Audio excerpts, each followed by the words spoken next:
Hello and welcome back to the Pokemon Black No Experience run. Last time we pretty much finished up exploring the eastern part of Unova. This time, I think it's about time to take on our first Superboss. And I have a new team for this, but we're actually going to do something else first. You see, around the time I recorded this, just happened to coincide with the Royal Unova. Now, I understand that most of you are eager just to see the Superboss fight and not this, so I will provide a link to skip this section. I just wanted to show everything as much as I could in this playthrough, and, well, being at the right time, I thought I may as well do the Royal Unova, just so I can explain how this place works. And hey, it's battle, so we've got 4 trainers here, which should hopefully be kinda challenging with the no experience rules. Actually not. The real challenge of this place is not the trainers. You'll see what the real challenge is in a bit. This place is mainly just for showing off fancy graphics, if I'll be honest. Well, that's one function. If you go up here, you can stand here, see a nice map of the region on the bottom screen, and have a great view of the bridges of this region at sunset. It's pretty nice, but it's really more of an excuse to say, hey, look how pretty our graphics are.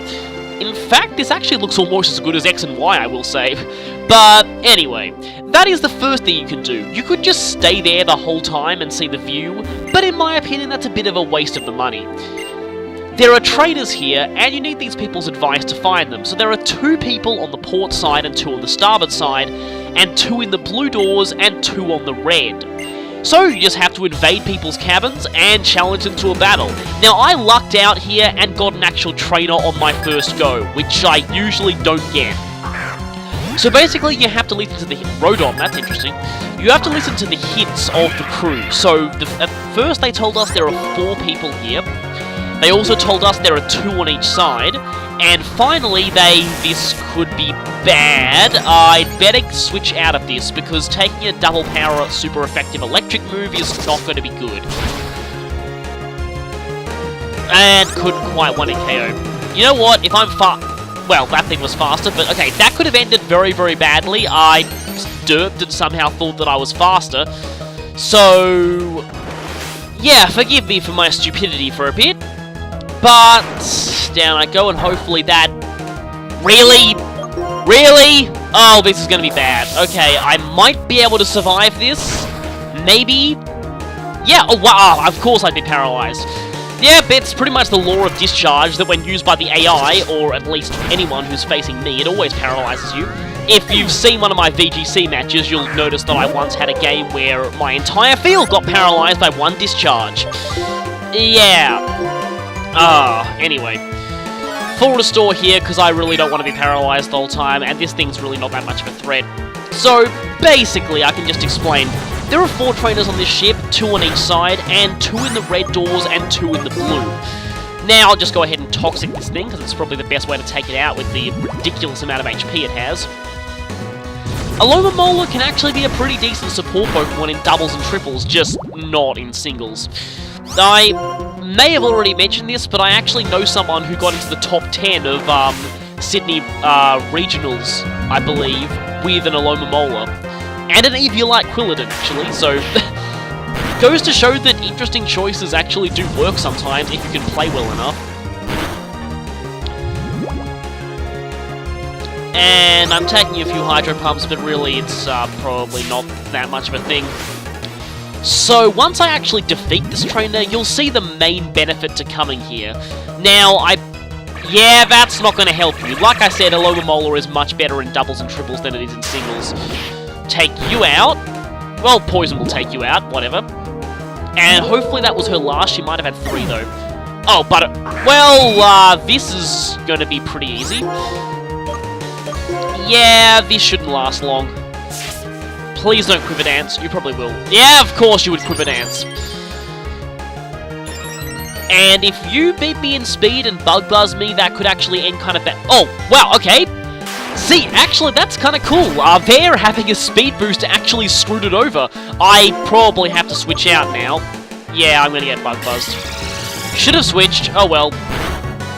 But yeah, that's a kind of a funny example of how if it had not boosted its speed, it would have hit after me, and so wouldn't have missed if it had gone for Bug Buzz. But anyway, yeah, you think your Quiver Dancing Butterfly is cool? Well, I've got a better Quiver Dancing Butterfly. I still admit that Butterfree got a lot better with Quiver Dance, and then Vivillon came along and made it pretty much useless. But you get decent amounts of money from these trainers, and that is the main thing here. The trainers here, especially the, there are some rich boys and other types of trainers here. Yeah, they give a lot of money. So, yeah, but the problem, though, is that not everyone in the cabins is a trainer. Now, youngsters might be. In fact, I'm pretty sure just about every kind of NPC sprite here can potentially be a trainer. So, yeah, I lucked out, though, this time, too, and got a person who is not a trainer, but is not a time waster. Now, there are some people... Okay, that's also not a time waster. There are some people in here who just go on and on and on and waste your time. They're extremely irritating. Okay, yeah, that... Oh, hey, I'm getting lucky and not hitting any time wasters. If you hit one of them, they will keep talking until a bell sound... I mean, not bell, a horn sounds. And once the horn sounds...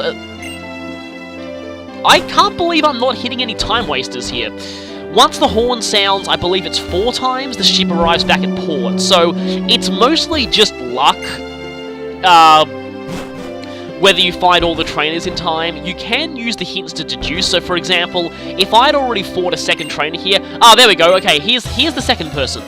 Now, once I've beaten this person, I know that there can be no more people in this area, and I can start looking at the next one, because the crew said there are only 2 people on the port side and the starboard side. So, finding 2 people here, I know there can't be any more. But again, it's mostly just luck. You do get rewards if you can beat everyone on the ship, but the main reward is just cash. And as you can see here, well, you're probably meant to be equipping the amulet coin for this, but, you know, you've got... I probably should have used Heatwave there. Oh well, let's see if I can KO with just Bug Buzz. And I can KO with just Bug Buzz. Wow, Volcarona is pretty insane. Yeah, I'm just basically sweeping my way through these battles because, yeah, that's a lot of money. In fact, even if I don't find the next 2 trainers, I'll probably still break more than even of my investment. So, this is an okay money farming spot, but I'm not as good as that rich couple in Platinum, but still. Oh hey, you're from Kanto. Go away, Gen 1-up. Sorry, just kidding. Anyway, let's see you. Oh, great, I found another lady. That is excellent. That's going to get me another fat sum of cash. So, I managed to get a rich boy and a lady here. That's pretty good. Yeah, the trainers here aren't too hard. It's mostly just for the money. This is not really that great a source of experience. If you're looking for experience... I would recommend the sports domes. Now, I'm not going to show off those mainly because, well, I don't need experience in this run because I can't gain experience. But the sports domes generally have the best assortment of decently leveled trainers for you to level up against. And the trainers in them, there's a lot of them, and they refresh every day. So, they're generally the best training location, to the point where I always thought that Black City would be cool for training. It's actually not as much because, well... Oh, right, I'm using Bug Buzz because of the silver powder. It's probably... Wait a minute, that's a 20% boost, which gives me an extra 16 power on top of the 80. And that gives me not quite as much as Heatwave, but almost. I guess I'm just using it for the accuracy, then. Unless I took off the silver powder a while ago, I kind of forget. So anyway, since I fought a trainer there in a... blue room, I believe, then the next trainer must be in a red room. So we can go ahead and try and search all these red rooms. Is it you? Yes, I found all 4! Excellent! I lucked out on my first try. That almost never happens. So, one more ace trainer later, and we can finally leave this ship. Taurus. Okay, this is a little tougher. This actually could be a bit tricky. So let's try Heatwave now and see if we can get a burn on this thing. Probably not, but... oh, Swagger. Yeah, I think Onsmoggin Swagger only got banned on Prankster Pokemon from what I can tell, which is probably kind of fair, because, essentially Prankster Swagger basically is the equivalent of giving yourself 50% evasion instantly with no drawbacks, so yeah, it is kind of annoying. Oh, Giga Impact, yeah, they always use that, don't they? Is this going to want a KO? Probably not. Oh, just barely, nice.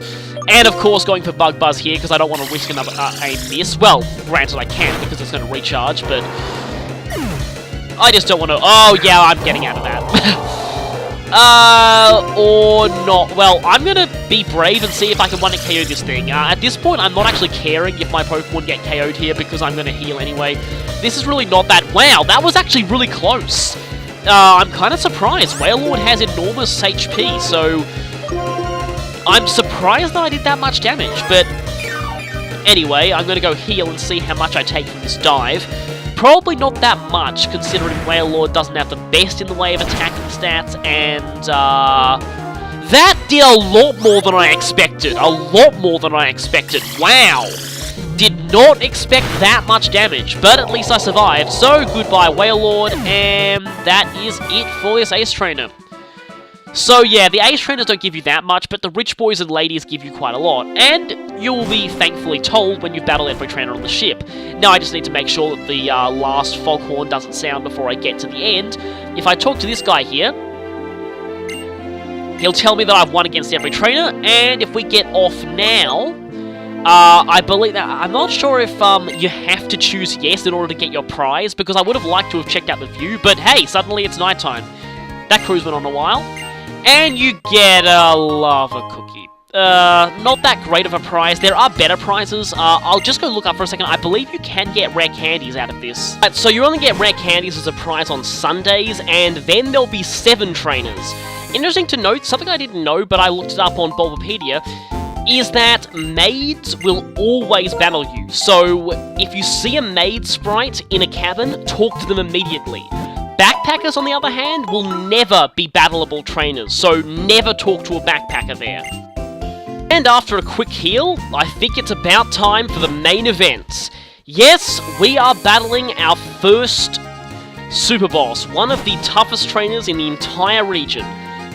To meet him, we're going to have to go to the Game Freak building.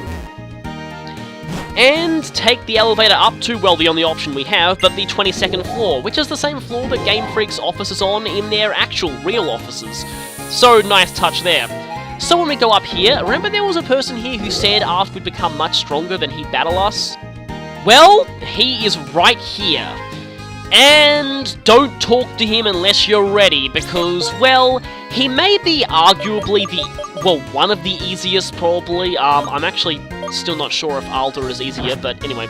Arguably one of the easier super bosses in this game. He's still level 75 to 77, so you'd better be ready for a battle of levels that high when you actually talk to him. And another weird thing about him is that his trainer class is in all caps. Game Freak Morimoto. And he leads with a Leopard or Liepard or however you want to pronounce it. Now, I believe that his team here is all just his favourite Gen 5 Pokemon, which is actually kind of cool. Now, of course, this Liepard is your...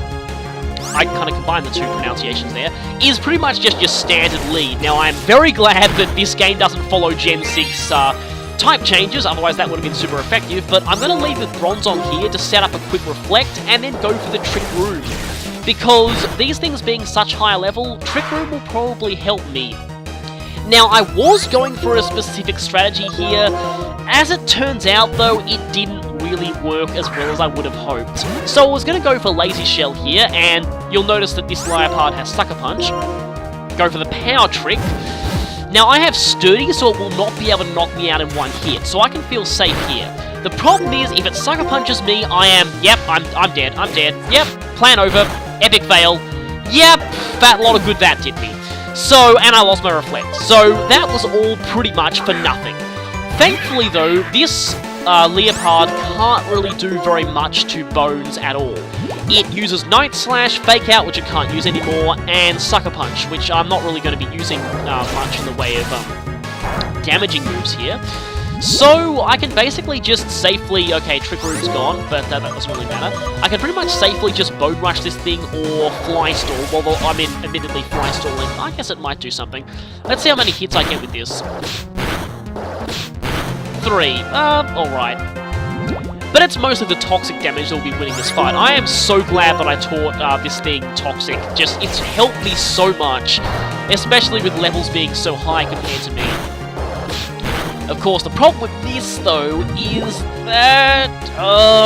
is it in range? Is it in range? Is it in range? Okay, yeah, Grass Knot is going to do next to nothing to me. So, yeah, Grass Knot, you generally don't need to worry about that unless you are caught weak to it and really heavy. And no, he's going to heal. Yep, of course he healed. That's what you got to watch out for, but I would much rather have him use his full restores on this thing than any of his later Pokemon. Trust me. This Leopard is pretty simple, and for the most part, if you've got a setup user, it's pretty easy to set up on it. In fact, you can very easily cheese this battle with Volcarona, sub-Quiver Dance setup.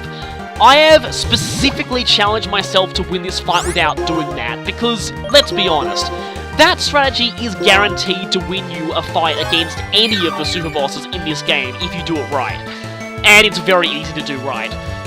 Especially since a lot of them lead with Pokemon that are very easy to set up on, like this Leopard here. So, just gonna spend this time healing my other Pokemon because my damage dealing output is not really that much and Toxic's gonna finish this thing off anyway. So, okay, one more hit and then finishing with Toxic damage should be enough to do it. Hopefully he won't heal again. Okay, now this should do enough that Toxic finishes it. Okay, Toxic will definitely finish Leopard this time.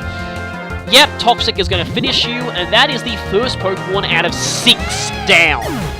Yep, we're still in... Oh, of course, he goes to his ace. Zebstrika is level 77. However, Kyurem can handle this thing pretty easily. It's resistant to electric-type moves, and not many of Zebstrika's other moves can do very much damage. So as you can see here, Wild Charge would have done a real number on Mandibuzz back there, but doesn't do very much to Kyurem due to it being resisted. And there really doesn't seem like that much this Zebstrika could do. I mean, even Flame Charge would be just neutral. So I'm going to hit it with Glaciate. Cunning plan here to cut down its speed so I can basically hit it again. Glaciate turned out to be so much more useful than I gave it credit for. Speed dropping is actually incredibly useful when you're going to be slower than everything anyway due to your lower level. So goodbye Zebstrika, you were surprisingly easy. Next is Simisear. Now Simisear I believe to be the toughest thing on Morimoto's team. It uses a very nasty combo that can be quite annoying. That and fire-type moves are neutral to Kyurem, so I'm going to send in an actual non-fire negating dragon type to tank the flamethrower, and going to Cotton Guard up, but it's probably not going to do that much. Now, hopefully I may be able to get a couple of Dragon Dances up here. I may have taught Earthquake, I'm not sure. Now, initially I thought that I'd be able to use this guy as substitute fodder. I actually can't, because I think even with the resistance, his flamethrowers break my subs. So, I actually can't do what I was planning to, and that is Dragon Dance this guy into it. You'll see that flamethrowers do about a third of my health, so substitute is not going to help. So, in hindsight, I really should have replaced substitute with flamethrower here. No, flamethrower, sorry. Earthquake! Wow, that was a bit weird, with Earthquake here, because that would have at least been super effective. Now, you'll see that he gets basically 2 flamethrowers in on me per heal, so if he gets a critical hit, I'm kind of dead, but Altaria is my best bet against this Simisear. What I really need to do is, I need to get enough Dragon Dances to the point where I can knock him out in one hit, because I do not want to get him down to less than half, because that's when I'm going to be kind of screwed if that happens. Believe me, you'll see it in the fail channel. Yeah, you'll see. This Simisear, again, I'll just reiterate it. I believe, well, at least for me, this was the toughest thing on his team. Again, mostly due to a particularly annoying combo that he uses, which hopefully you won't get to see. Yeah, I can actually take one critical. Great. Okay, Burn completely screws me over, so I think I'm going to have to full restore here. Yeah, I might be item spamming a little bit, but come on, look at this. I am more than 10 levels lower than most of his team. Can you forgive me for item spamming? I think you probably can. This battle as a whole actually turned out to be a lot more challenging than I thought, and I probably jumped the gun here. I think I jumped the gun. Did I? Oh, actually, that's excellent, because I, may have jumped the gun, but I did a lot less than I thought. If I had done just a tiny... No, don't you... Pass me, you moron! Pass me, don't do that, you stupid idiots! And Pass Me gets a critical hit and survives due to sheer luck. That could have ended very badly, and when you see the fail channel, you will know why. For the time being, I'm going to switch out and go into Kurem, who pretty much eats this Swoobat for breakfast. One ice move is more than enough to take this thing out, and I can take a Psychic hit. So, Ice Beam here. You'll notice that Kurem is still taking quite a bit of a beating. I don't really feel that bad for using it, despite it being supposedly an uber legendary, despite the fact that it's sort of really not. And yes, one Ice Beam takes down Swoobat, so that's pretty simple. Next up, we have Simipour. Simipour is not quite as annoying as Simisear, but still relatively tough. What I really want to do is get him down to his final Pokemon, because Kurem can take that thing out very, very easily. Crunch is annoying if it gets the defense drop. And it didn't there. But I want to, despite it being not very effective, I am going to want to Glaciate here to cut this thing's speed down. So that, should Kurem fall, the rest of the team can handle this thing much more easily. And of course, Kurem will be able to handle this thing much more easily too.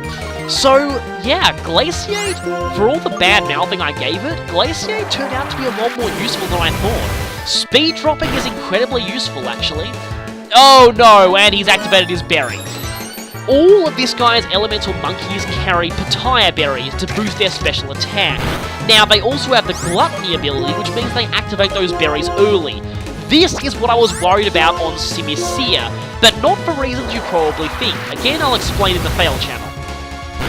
So, I will take you out, and his last Pokemon is mercifully very, very easy. I bet I can take one hit. I can tank a hit from Crunch, and then Ice Beam this thing into Oblivion. Oh, just barely tanked a hit from Crunch. Ice Beam this thing into Oblivion, and with that, the first Superboss has been defeated. Morimoto turned out to be harder than I thought. After all, he is the strongest and the greatest. Just kidding. He actually is not. We'll be seeing who the strongest and the greatest is in the next episode, but... oh, I'm not looking forward to that. Anyway, so, he lost, but he learned a lot, and I learned a lot too. Specifically, that Shuckle strategy is actually not that useful, although that was mainly from, wow, only one feint, and even that was due to trying to rely on a gimmick that probably would never have worked anyway. Well, actually, mainly it was Sucker Punch. If that thing did not go for Sucker Punch there, I would have taken it out probably in one hit, but yeah, Power Trick Shuckle does not like Sucker Punch at all. So that kind of ended badly, and there's no way I'm risking Power Trick Shuckle against any of the other opponents, so I'm sorry Lazy Shell, but you kind of got shafted. Yeah, this was the one fight where I thought that it might work, because Rock is effective against quite a lot of Morimoto's team, especially that stupid Simisear! Yeah, you'll be seeing more of that Simisear, trust me. But anyway, gonna go heal, and yeah, one foe is down. So that actually wasn't a bad fight, I will say. It was a lot more challenging than I actually expected. And, well, I just realized I think I need to go back in there because some of my team members here might not cut it for the next battle. Because the next battle is going to be much, much, much harder. And that one was no picnic, believe me. I thought that Morimoto would be a complete and total breather. And I am glad that I fought him first, because he would have looked like a complete joke compared to what's coming next if I had fought him afterwards. But for now, anyway. Okay, let's go ahead and use a rare candy to evolve Delete here. Because, oh, it's right at the bottom. Yeah, of course it would be. 4 rare candies, I can use one of them to evolve Matang, definitely. Because it's going to be worth it. Now, you might want to go back in the video and pause on those stats there. Take note of those stats. They were pretty low by the standards of the rest of my team. Now, when you see the stats of this thing after it evolves, it's a huge upgrade. So, yeah, I'm fine with using rare candies, just 1 rare candy to evolve level up Pokemon, if they come like at a level where they would already be over their evolution level, but no more. Which is why, as you'll see in a second, I accidentally pressed the A button too fast here and used another rare candy. Now, I actually reset here and did it the proper way, but you'll see how much higher those stats are. But yeah, I actually reset here because I only want it to be level 66. But yeah, I have myself an Agility Metagross, which should be quite helpful for the next battle. Oh boy, the next battle. Well, you'll see it next time, and you're in for a real treat. But, speaking of which, here's something that I know many of you have all been waiting for. Although most of you predicted that we wouldn't be seeing the Fail channel until the second Superboss we're going to fight. As I said, Morimoto turned out to be a lot tougher than I'd expected, and he kind of showed me the hard way in the first time I fought him. So, without further ado, it's time for the grand epic return of the Fail channel!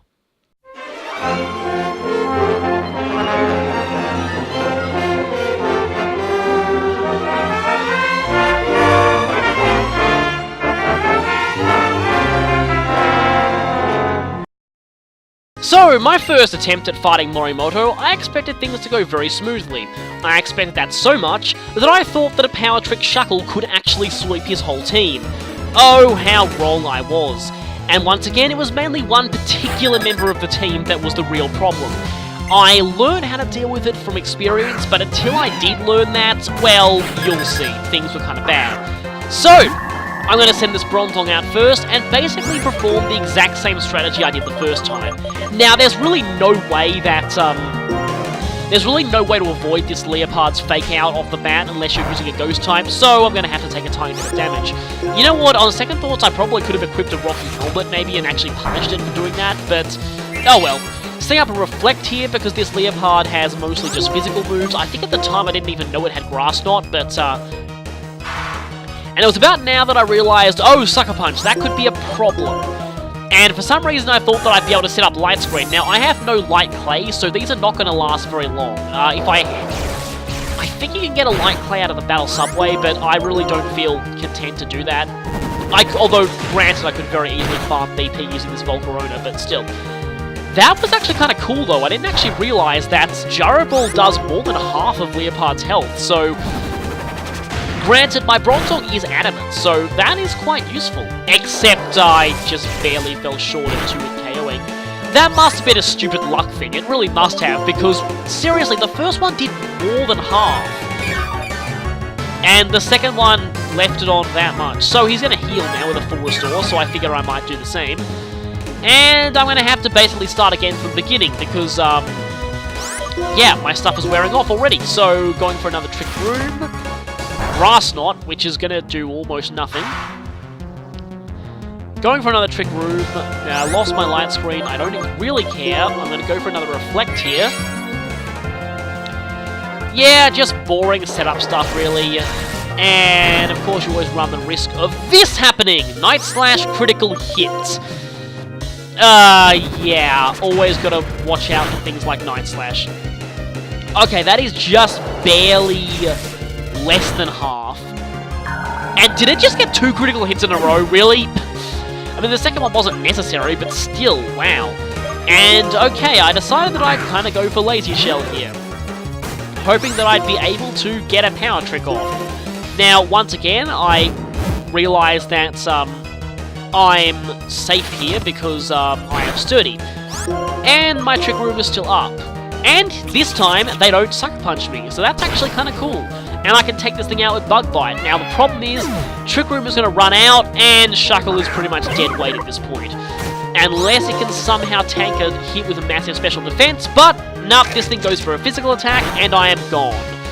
So, yeah, Lazy Shell turned out to be not nearly as effective as I'd liked.